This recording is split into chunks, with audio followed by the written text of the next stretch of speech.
telah ditentukan. Jadi sholat itu ada ucapan dan perbuatan yang diawali dengan salam, dari awal dengan takbir, diakhiri dengan salam. Itu sholat. Mulai dari takbiratul ihram sampai dengan salam itu terdiri dari rukun, sunnah arba'ah dan sunnah hayat. Jadi tidak semuanya rukun, Pak. Rukun juga dibagi menjadi 4. Ada rukun qalbi, rukun qawli, rukun fi'li, dan rukun ma'nawi. Kalau jelas di dalam ibu yang kita, intinya dari mulai takbir sampai dengan salam itu ada yang namanya rukun, ada yang namanya sunnah. Sunnah juga terbagi menjadi 2, ada sunnah arba'ah dan sunnah hayat. Sunnah arba'ah itu apabila kita tinggalkan maka dianjurkan sujud sahwi. Sunnah hayat apabila ditinggalkan maka tidak dianjurkan sujud sahwi. Rukun sholat apabila ditinggalkan batal sholat. Tapi kalau sunnah ditinggalkan tidak batal. Rukun sholat cuma ada 13,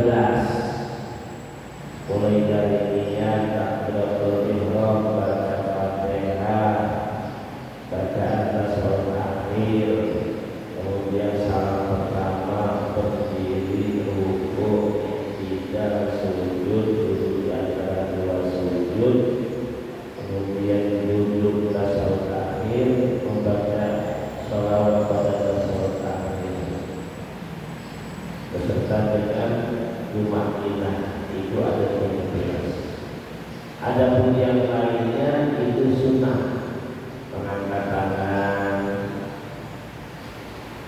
kunut, tasawuf awal, membaca surat setelah Al-Fatihah, membaca bacaan ruku, membaca bacaan i'tidal, membaca bacaan sujud, membaca bacaan duduk di antara sujud, membaca bacaan tasawuf awal.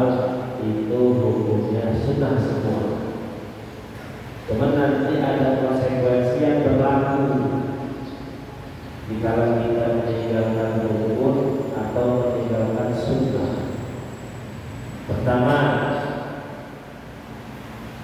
apabila kita meninggalkan rukun sholat, contoh kita sholat lupa, tidak melakukan ruku di rakaat pertama, dari berdiri langsung i'tidal, sami Allahu liman hamidah, Allahu akbar. Udah sujud baru ingat, tadi saya belum melakukan ruku pada rakaat pertama. Di dalam kitab Fathul Qorib dijelaskan wa salatu qaribun ata wa ba'da. Ketika kita ingatnya dalam waktu yang dekat, maka kita kembali berdiri sejenak, lalu melakukan ruku yang kita lupakan dan melanjutkan sholatnya, tidak sujud dan seterusnya. Nanti di akhir sholat sebelum salam disunahkan sujud sahwi. Kenapa kita harus kembali lagi? Karena yang kita tinggalkan adalah rukun sholat. Bapak lupa baca Fatihah, sudah terlanjur ruku, kemudian ingat, maka berdiri lagi baca Fatihah dan meneruskan sholat. Itu kalau wazat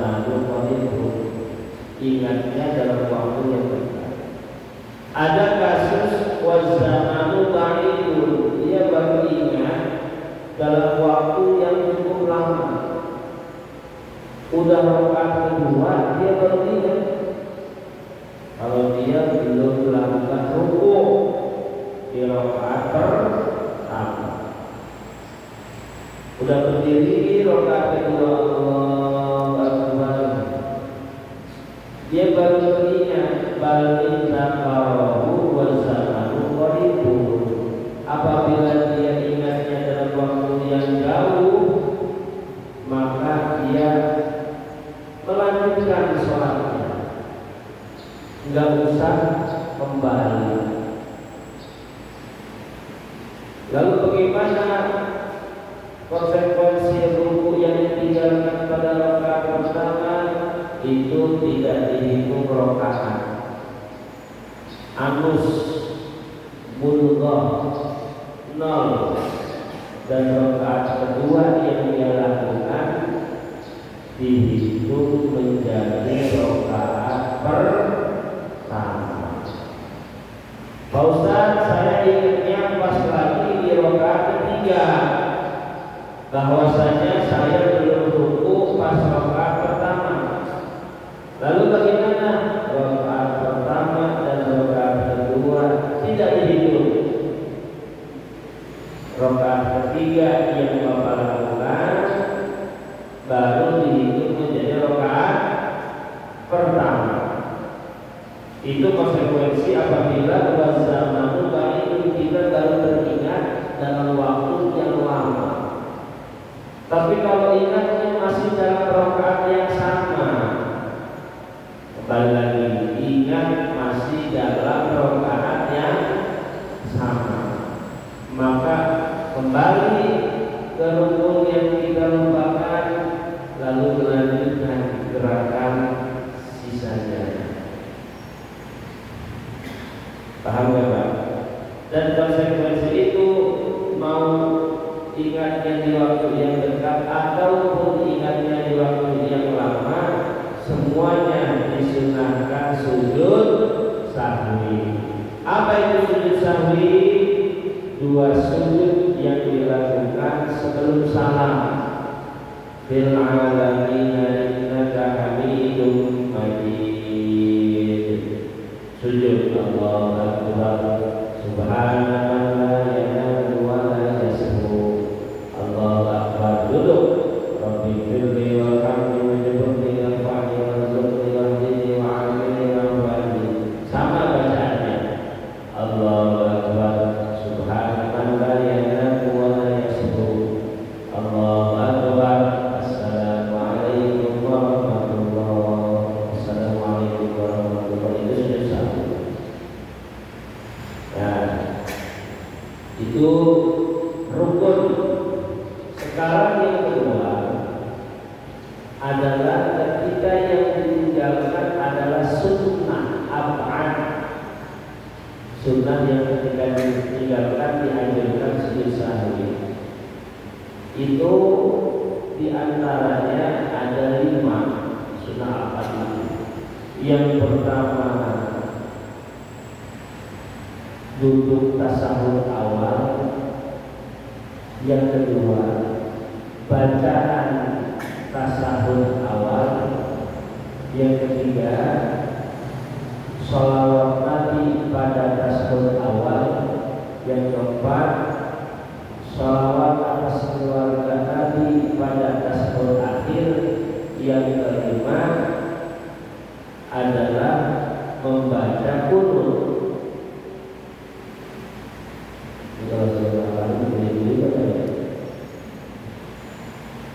Pertama tadi apa? Duduk tasahud awal. Yang kedua, bacaan pada tasahud awal. Jadi duduk tasahud dan bacaannya itu sunnah. Yang ketiga, membaca sholawat atas Nabi pada tasahud awal. Aslinya Pak, tasawuf awal itu bacaannya cuma sampai asyhadu an la ilaha illallah wa asyhadu anna muhammadan rasulullah. Cuma sampai situ aslinya. Cuma kita tambahin Allahumma shalli ala sayyidina Muhammad. Itu sunnah aman. Sama seperti bacaan pada tasawuf akhir, itu cuma sampai sholawat doang. Asyhadu an la ilaha illallah wa asyhadu anna Muhammadar Rasulullah. Allahumma shalli ala sayyidina Muhammad. Assalamualaikum warahmatullahi wabarakatuh. Adapun Allah kamaan wa ala ali sayyidina Muhammad dan seterusnya itu tapi kan kita dibaca semuanya, rukunnya dibaca, sunnahnya juga dibaca. Nah, dari 5 ini, duduk tasawuf awal, bacaan tasawuf awal, bacaan salawat Nabi pada awal, bacaan salawat atas keluarga Nabi pada tasawuf akhir, kunut, ini hukumnya sunnah. Seperti yang kita hafal biasanya, yang sering terjadi itu 2, tasawuf awal dan doa kunut. Misalkan Bapak tidak melakukan tasawuf awal dikarenakan lupa, Bapak sudah terlanjur berdiri rakaat ketiga, Allah Akbar, Bapak ingat belum melakukan tasawuf awal. Bagaimana konsekuensinya? Maka kalau pada talaffuz fil fardhi, ketika kita sudah menyatu pada rukun selanjutnya, fala yadumu alaihi, maka kita tidak usah kembali kepada tasawuf awal. Bapak udah terlanjur berdiri rakaat ketiga, Bapak ingat, aduh belum tasawuf awal, Bapak gak boleh duduk lagi Pak, batal, karena sudah talaffuz bil fardhi, karena sudah melakukan rukun berdiri. Tapi kalau Bapak qoblal talaffuz bil fardhi, sebelum Bapak menyatu pada rukun selanjutnya, baru mau diri, Allah, baru mau diri, ingat belum tasawuf awal, Bapak duduk lagi boleh, karena belum terlanjur berdiri. Atau kunut, Allahumma hdina fiman hadait, Bapak tinggalin itu, lupa pada pikiran, udah terlanjur sujud, tidak udah nempel di tempat sujud, Bapak tadi belum diurut, kembali apa enggak? Tidak usah kembali, karena sudah terlanjur melakukan rukun yang namanya sujud. Tapi kalau baru mau turun, Allah ingat belum rukun, maka dia boleh kembali, karena belum terlanjur melakukan rukun. Nah, konsekuensi ini, mau Bapak kembali ataupun tidak kembali, maka disunahkan sujud sahwi. Paham Pak? Paham saja ya Pak. Yang ketiga, ini sunnah hayat. Sunnah hayat itu yaitu sunnah-sunnah selain rukun sholat dan selain sunnah af'al, termasuk raf'ul yadaini, mengangkat kedua tangan ketika takbir, itu sunnah hayat. Allahu Akbar, Allahu Akbar, sami Allahu liman hamidah, ini sunnah. Makanya kadang ada orang yang salah pengertian. Takbiratul ihram itu kan rukun sholat, itu bukan mengangkat tangan kemudian mengucapkan takbir, Yang disebut takbiratul ihram itu adalah Allahu Akbar-nya. Ulangi, yang dimaksud takbiratul ihram itu adalah Allahu Akbar-nya. Yang pertama tadi, adapun mengangkat kedua tangan itu mah bukan takbiratul ihram, beda lagi. Itu mah raf'ul yadaini, mengangkat kedua tangan. Bapak sah-sah saja. Imam misalkan sholat Allahu Akbar, mengucapkan takbiratul ihram tanpa mengangkat kedua tangan, sah atau tidak? Sah. Karena yang wajib itu adalah Allahu Akbar. Mengangkat tangannya itu hukumnya sunnah. Ada lagi yang sunnah waqtul yadaini, meletakkan kedua tangan sedekap. Ini juga hukumnya sunnah hayat. Bapak boleh saja ketika masuk jamaah Allahu Akbar, nggak ngangkat, nggak sedekap. Sah atau tidak? Sah. Karena sedekap itu hukumnya sunnah. Kemudian takbiratul intiqal, takbir perpindahan rukun, mau ruku takbir, mau i'tidal sami Allahu liman, itu juga sunnah ya.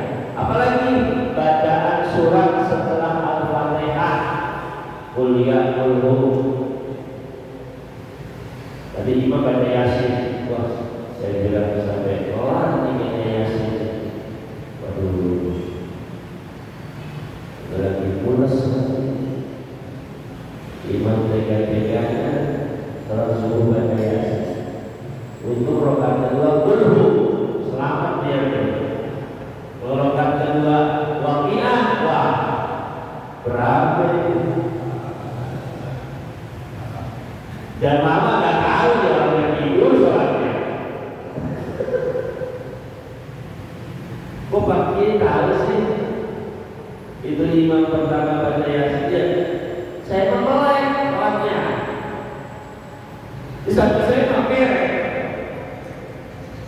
Bismillahirrahmanirrahim.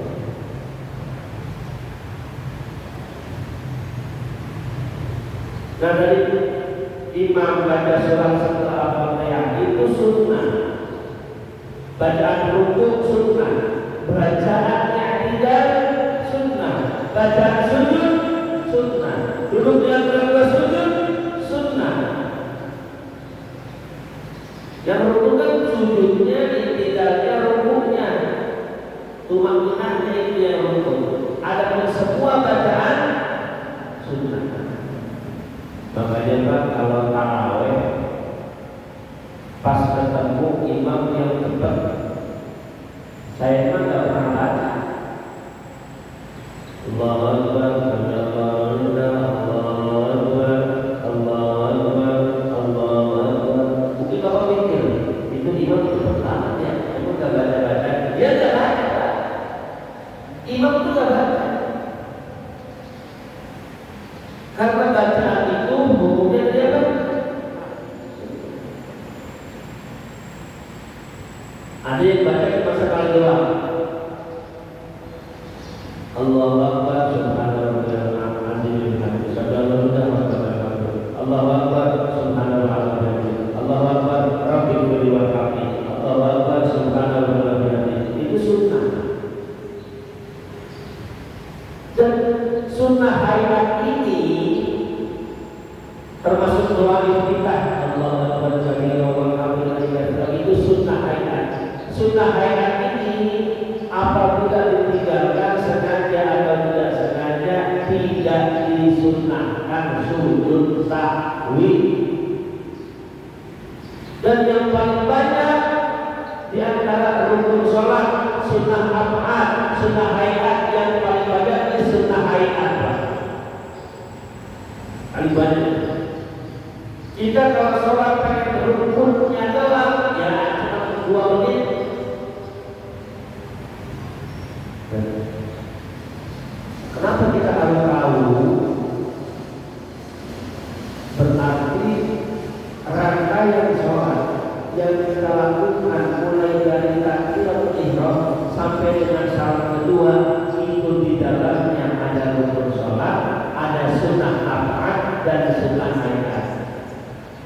Supaya apa kita mengerti? Supaya paham apabila yang kita tinggalkan maka konsekuensinya ini, apabila kita lupa konsekuensinya ini, apabila kita sengaja meninggalkan konsekuensinya ini. Jangan sampai si imam ketika dia tidak melakukan tahiyat awal langsung berdiri, si makmum teriak subhanallah, subhanallah, subhanallah. Tidak usah, lanjut aja, karena yang ditinggalkan si imam adalah sunnah apa? Kalau si imamnya duduk malah batal sholatnya, karena sudah terlanjur kecuali baru mau berdiri. Si makmum subhanallah boleh ini si imam duduk. Kalau udah kalah bersepi nggak boleh. Kunut imam sudah terlanjur sujud, makmum subhanallah. Makmum juga harus tahu yang ditinggalkan imam itu rukun apa sunnah. Paham? Kecuali yang ditinggalkan si imam adalah rukun sholat. Imam lupa ruku, lupa apa tadi? Ruku. Langsung habis sami Allah dengan hamdah langsung sujud. Si makmum subhanallah diingetin nggak bangun si imam subhanallah malah lanjut aja si imam 14. Lalu bagaimana konsekuensi si makmum ketika mengetahui si imam tidak mau kembali kepada rukun, maka makmum wajib mufaroqah, wajib memisahkan diri dari jamaah. Ya sudah, makmum sholat sendiri meneruskan, bukan dari awal, bukan keluar dulu niat lagi, udah terusin aja. Karena imam sudah batal, imam sudah batal. Sama kayak pernah terjadi sholat di mall Sumarekon dulu. Bapak tahu Sumarekon? Bapak tahu kan di mall itu kan yang jadi imam siapa aja ya? Yang penting dia datang duluan imam. Kebetulan saya di tengah-tengah. Imamnya pakai kaos, pakai levis. Udah jangan dia sholat zuhur Pak. Rakaat pertama ya tenang biasa aja, waktu dia ada terang bacaannya berapa saja ikutin aja. Pas sujud yang namanya kaosnya street boy itu kelihatan belahan pantatnya, ya, mana belakang itu kan belahan pantat itu di bawah pusar atau di atas pusar? Di bawah pusar Pak. Sedangkan aurat laki-laki itu sampai ke surati baru antara pusar dan lutut. Saya tahu itu seimam belahan pantatnya kelihatan. Berarti si imam melakukan satu perkara yang membatalkan sholat, yaitu apa? Terbukanya aurat. Terbukanya aurat. Kebakaran itu masih imam kebakaran. Dan kita sebagai makmum tahu si imam melakukan sesuatu yang membatalkan sholat, yaitu terbukanya aurat. Kita mufaroqah, memisahkan diri dari jamaah. Ya udah, pas tahu imam sujudnya auratnya kelihatan, ya saya langsung meninggalkan imam, sholat sendiri, rukunya sendiri, sujudnya sendiri, bukan berarti emang gue pikir dosa ditanggung imam ini, siapa yang mau nanggung dosa? Enak betul dosa ditanggung imam. Pernah juga terjadi dari sholat berjamaah pas sujud, telapak kaki imam masih banyak catnya. Rupanya dia habis kerjain proyek ngecat Masjid Al-Azhar. Pak Jumono jadi imam, bisa lain-lain kata Pak Jumono kesempatan juga imam itu. Pas imam itu Pak Jumono mungkin pas berdiri gak kelihatan, pas sujud itu telapak kakinya cat semua. Padahal Pak Jumono udah wudu. Sah enggak? Sah enggak? Enggak sah. Kenapa enggak sah? Karena wudu masih ini. Ketika Pak Jumono melakukan wudu, ada sesuatu yang menghalangi jatuhnya air ke anggota wudu. Telapak kaki anggota wudu kan? Kira-kira air itu masuk nggak ke anggota wudu karena adanya cat? Nggak masuk. Harusnya dikerok dulu catnya sebelum wudu atau dikasih oli. Kalau ke bensin itu dibakar. Nah, makmum yang melihat Pak Jumono itu telapak kakinya berlumurannya langsung memisahkan diri. Misalkan makmum masih belum sujud di masjid, sami Allahu liman hamidah. Si imam kan sujud duluan kan? Allah kelihatan. Maka si makmum langsung dalam hatinya, saya niat memisahkan diri. Ya udah, sujud sendiri, duduk sendiri, sujud lagi, berdiri sendiri, pokoknya sendiri. Tidak boleh ikut imam. Paham? Itu kalau rukun. Kalau ternyata yang ditinggalkan imam itu sunnah, imam meninggalkan tasawuf awal, ya kita ikut imam. Imam meninggalkan qunut, ya kita ikuti imam. Ustaz, kok imam setiap rukun dia takbir tapi nggak angkat tangan sih? Kita ikutan nggak angkat tangan apa? Ya kita ikut dan kita boleh mengangkat tangan walaupun imam tidak mengangkat. Itu namanya latar sunnah taposubri al-muharram. Perbedaan dalam masalah sunnah yang tidak mencolok itu boleh kita berbeda. Perbedaan masalah sunnah yang tidak mencolok antara imam dan makmum boleh kita berbeda. Tentu imam takbir nggak angkat tangan, tapi kita angkat tangan itu boleh.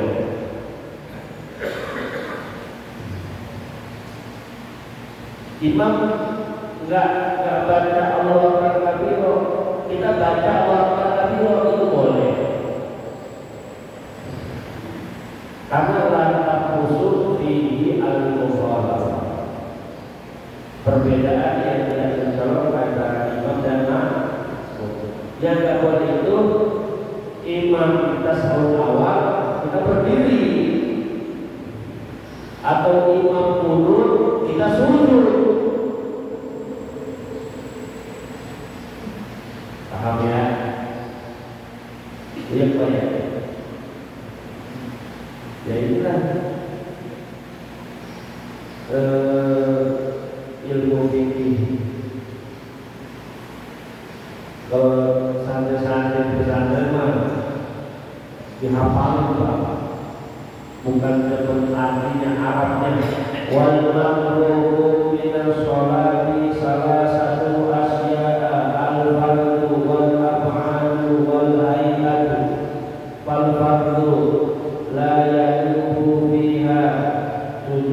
sahwi bal intakarahu wa zamanu qaribun ata wa bana wa sajada lisahwi wal af'alu udah diapalin Arabnya, kemudian ditarkib mana mubtada, mana khobar, mana fi'il, mana fa'il.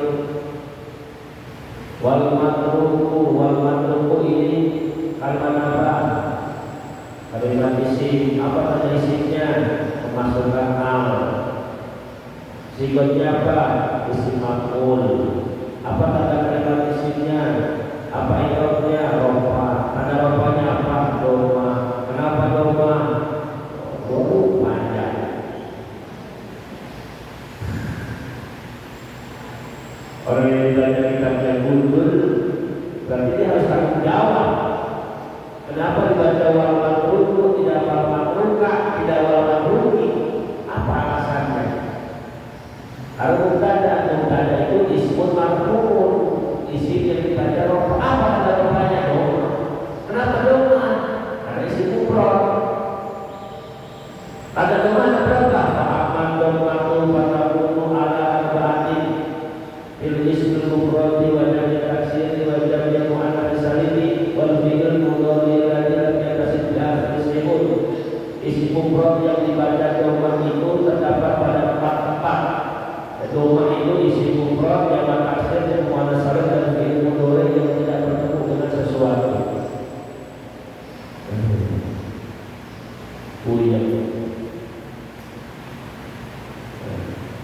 Makanya syarat dari kiai itu harus bisa ilmu nahwu sorof. Harus apa? Ilmu apa? Nahwu sorof. Wal matruku coba ditasrif. Apa wazan fi'ilnya? Bab berapa? Waduh.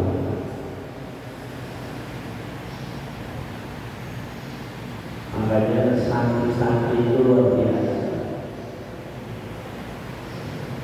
Luar biasa santri. Berat.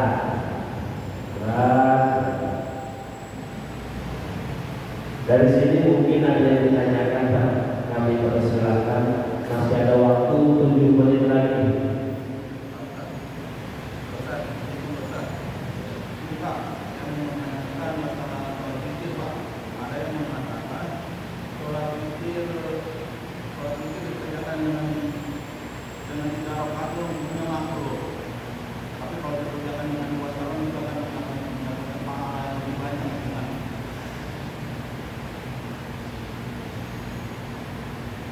Sholat witir itu minimal 1 rakaat, maksimal 11.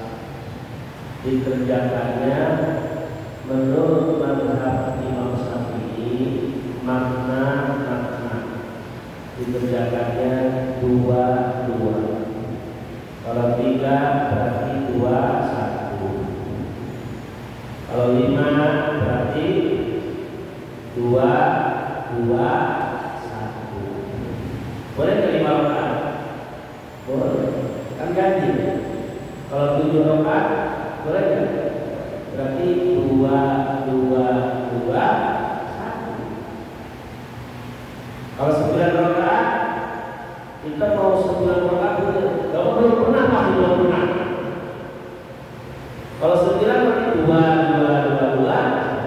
Wah, Pak Kiai, saya pengen sekali-kali misalkan di rumah sendiri pengen cobain sholat witir 11 rakaat. Wah, hebat.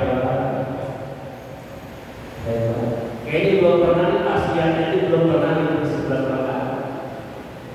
Berarti 2-2-2-2. Sekali-kali Pak. Ramadan pas Ramadan 115 hari yang kedua. Kalau tarawih ada hukumnya sih? Ada ya? Diumumkan para jamaah sekalian, Ramadan di 10 terakhir terakhir, berarti 10 yang ketiga. Kita witirnya nambah 5 rakaat. Waduh, di-upgrade Pak. 30 nggak ada peningkatan. Masjidnya aja ada peningkatan, masa ibadahnya nggak ada peningkatan. Betul nggak? 5 rakaat. Ya berarti kalau kita berapa? 2, 1. Di sini 3 plus 1 ini. 3 rakaat, rakaat 3. Di sini 21 apa langsung 3? Hah? Langsung 3. Berarti usul sunat al-witri salasa rakaat. Terus kalau 5 gimana? Langsung 5 gitu. Coba saya tanya, Bapak kan sholat witirnya langsung 3 rakaat tanpa jeda ya? Bapak mau sholat witir 5 rakaat, gimana caranya? Langsung usul sunat al-witri khamsa rakaat itu satu salam itu. Bingung kan? Bingung.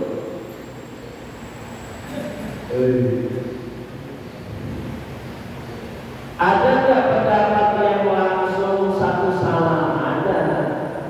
Pendapat mazhab Imam Maliki. Imam Maliki itu langsung 3 rakaat satu salam.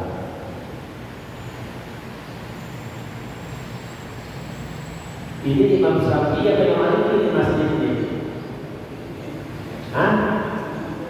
Tanya Pak Ustaz Anhar. Dia kan Mesir punya nih. Mesir itu kan mazhab Syafi'iyah. Al-Azhar itu kan terinspirasi dari Universitas Al-Azhar di Kairo, Mesir. Al-Azhar Kairo Mesir Al-Muhaddab As-Syafi'i.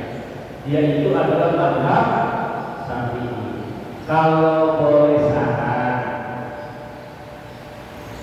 agama ini kan akan kita wariskan dari generasi ke generasi. Betul? Setelah kita meninggal akan ada generasi selanjutnya. Terus maka ajarannya mulai dari usuliyah sampai furu'iyah udah menggunakan satu mazhab. Kita mulai dari sholat, tata cara wudu, membayar zakat, persyaratan rukun nikah sudah pakai Syafi'i. Kalau bisa witirnya juga Syafi'i. Berarti berapa? 2, 1. 2 dulu usolli sunatan minal witri raka'ataini makmuman ta'ala 2 salam. Kemudian lagi usolli sunatan witri raka'atan billahi ta'ala 1 salam. Benar gak? Kalau saya lihat ini kecil cuma merubah itu doang. Takutnya kalau ada orang baru, ada ustaz baru diundang di sini,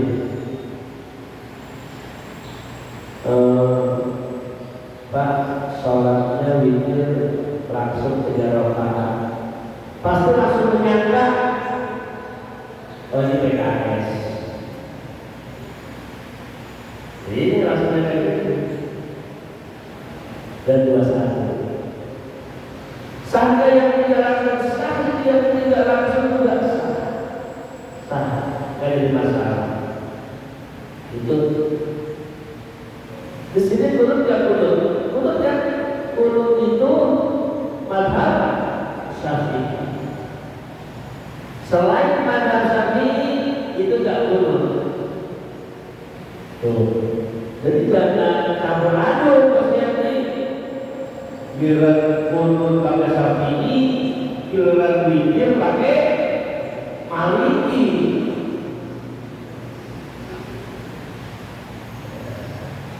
Ya, jadi bagus pertanyaan Bapak. Nanti SK-nya diubah. Emang belum maunya. Ada lagi pertanyaan?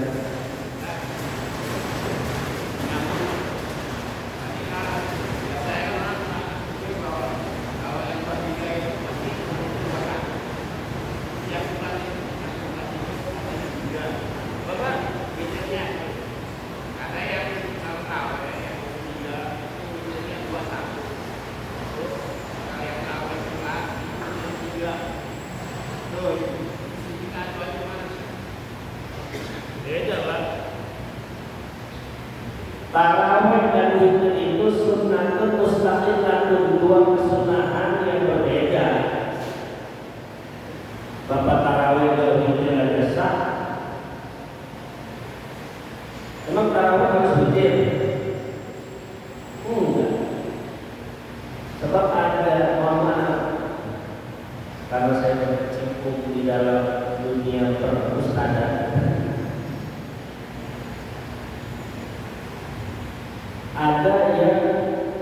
ada satu masjid yang witirnya itu enggak tarawih, yang witirnya nanti malam hari setelah tahajud. Masing-masing aja itu, karena persepsi beliau bahwa witir itu adalah sholat sunnah yang dilakukan di penghujung malam. Di penghujung malam.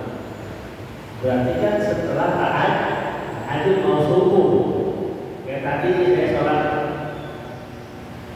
tahajud sama santri, yaitu sholat tahajud ditutup dengan witir. Memang itu asal sunnah. Asal kesunahannya itu witir diposisikan di penghujung malam. Makanya persepsi orang kalau sudah melakukan witir di awal malam setelah tarawih, dia tidak boleh tahajud lagi. Paham? Karena sudah ditutup dengan witir. Dipaham tidak? Paham tidak? Kemudian ini kalau bukan aja belum lapar. Ya. Jadi intinya tarawih dan witir itu dua kesunahan yang berdiri sendiri. Bapak mau tarawih plus witir juga boleh. Bapak mau tarawih witirnya habis tahajud juga boleh. Ada yang bilang tarawih dan witir itu satu kesatuan. Ini persepsi Bapak kan, itu Bapak dari mana nih? Saya tuh pakai yang juga itu satu. Iya. Kalau saya kan jelas tarawih 20 monggo, tarawih 36 juga siap. Tarawih 8 juga lumayan. Bebas. Ada tidak jalur tarawih yang sore? Ini buku saya nih. Sebentar belajar dalam sholat. Yang sore itu cuma satu dalilnya. Man qoma Ramadan imanan wa ihtisaban ghufira lahu ma taqaddama min dhanbihi. Barang siapa yang sholat malam atau sholat tarawih pada bulan Ramadan imanan wa ihtisaban, dengan iman kepada Allah dan mengharapkan pahala, maka Allah ampuni dosa-dosanya. Menurut hadis sahih ini, yang namanya qoma sholat tarawih itu tidak terbatasi bilangan rakaat. Adapun hadis yang 20, hadisnya yang diriwayatkan oleh Siti Aisyah, istrinya Rasulullah itu masuk ranah ijtihad, berarti ranah perbedaan pendapat. Adapun hadis yang mengatakan tarawih 8 itu juga masuk ranah ijtihad, ranah perbedaan pendapat. Adapun tarawih yang 36 itu pun masuk ranah ijtihad. Yang sahih antara ijtihad adalah dalil yang tidak diikat dengan bilangan rakaat. Jadi boleh untuk sholat tarawih 2 rakaat, boleh. 4 rakaat boleh. 8 boleh. 20 boleh. 36 juga boleh. Menurut pendapat yang mengatakan 8 saya yang lebih sahih. Menurut pendapat yang 20 saya yang lebih sahih. Berarti kan itu masuk ranah ijtihad, ranah perbedaan pendapat. Lalu bagaimana kita menyikapinya? Kalau saya pribadi, bagaimana kesepakatan makmum yang ada di masjid tersebut? Makanya saya dipakai 20, pakai ini tarawihnya 20 siap, pakai ini tarawihnya 8. Alhamdulillah masjidnya soalnya 20 tersebut takut utang. Pakai ini tarawihnya 36, Masya Allah. Terus bagaimana itu di Arab Saudi, di Mekah dan Madinah? Berapa ya? Kan di Mekah Madinah berapa? 20. Itu pun bacaan macam-macam ya. Masya Allah. Di Mesir berapa? Di Mesir 20. Itu di Mekah Madinah. Ada yang bilang pusat Islam itu Mekah Madinah, maka kita harus ikut Mekah Madinah. Ada orang bilang umroh sampai sini imam nggak pakai kunut, karena di Mekah Madinah itu nggak pakai kunut. Saya Pak, kok Bapak berubah sih nggak kunut? Karena di pusatnya juga nggak kunut. Kalau kita yang di pusat berarti nggak kunut. Sedangkan Makkah dan Madinah itu bukan Syafi'i, bukan Syafi'i, itu kadang Hanafi, kadang Maliki. Allahu Akbar, Alhamdulillahi Rabbil Alamin. Al-Basmalah laisa min ayat al-Fatihah. Bismillah bukan termasuk ayat Fatihah. Itu bentuk Maliki, Hanafi, Hambali. Tapi menurut Imam Syafi'i, Bismillah itu termasuk ayat Fatihah. Ini ranah ijtihad. Apabila masih Al-Azhar, saya nggak tahu di 20 atau 8, lupa saya. Karena jarang saya juga terawih di sini jarang. Karena suaranya nggak enak dan hanya pakai ngajar dan ngaji kalau saya jadi imam.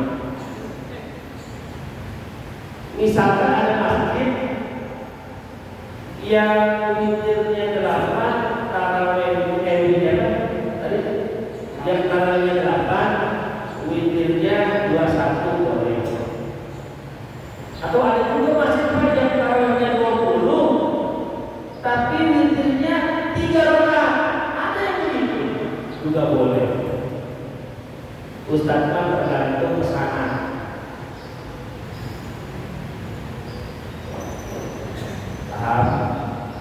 Yang main kubulen aja ada yang 8 rakaat, yang main kubulen.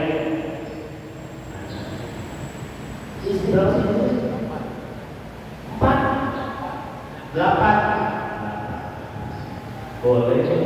Soalnya Pak Syahid kan setengah NU, setengah Muhammadiyah. Kalau baju mana tuh lihat pecinya itu NU, Betawi. Bisa Betawi, bisa juga beras. Kalau misalnya ada dia liberal, Dia masuk kemana-mana dia. Ke NU boleh, ke Muhammadiyah oke, ke PKS siap, kemudian karena Mesir itu kalau dulu itu Mesir dulu satunya semua saja. Dulu Mesir dulu. Sekarang mulai masuk puja anak dan dasar karena lebih mengedepankan persaudaraan. Maka Mesir itu boleh mengucapkan selamat Natal ya. Yang benar ya, boleh. Dan Mesir itu tidak membedakan konvensional dan syariah. Pokoknya bank itu ubah. Saya walaupun yang Mesir, tapi saya menyaksikan dulu beli 21 bilik, 40 bilik, 4.200. Ada fatwa Mesir, ada fatwa Kuwait. Jadi ini ilmu ya. Kenapa otoritas ilmu itu harus dijelaskan supaya ilmu itu tetap menjadi ilmiah. Oh, saya baru tahu ternyata itu sunnah ya. Saya baru tahu ternyata itu rukun. Oh, ternyata tarawih buat 1 boleh, 3 juga boleh. 8 oke, 20 kalau lagi malas 2 rakaat juga boleh. Bapak lagi terjebak macet di jalan, nggak sempat tarawih. Di rumah musal di sunat tarawih ini rakaat ini juga boleh. Saya kalau terjebak di rumah sholatnya 8. Kalau di masjid tergantung masjid. Kalau di Gerham 5 itu tergantung DKM-nya. Kalau DKM-nya NU di rumah 20. Kalau DKM-nya Muhammadiyah di rumah 8. Itu itu jamaah. Itu bingung tergantung DKM. Kayaknya di mana-mana juga tergantung DKM. Kalau kasus ini ya kan tadi setengah-setengah ya. Iya, Muhammadiyah dan DKM. Bisa jadi kan keluar DKM ganti, ustaz-ustaznya ganti semua. Bisa. Saya pernah ada satu semua ustaz diganti.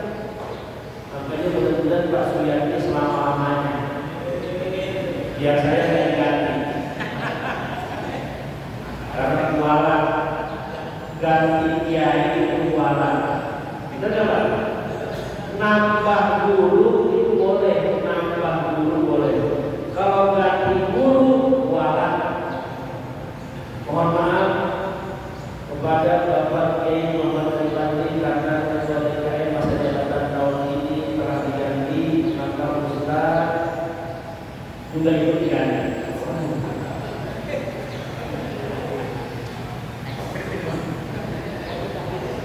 Ini itu rasa PKS. Ada kan Ustaz-Ustaz NU yang khotbah diganti semua. Diganti gara-gara ketua DKM-nya dan Bapak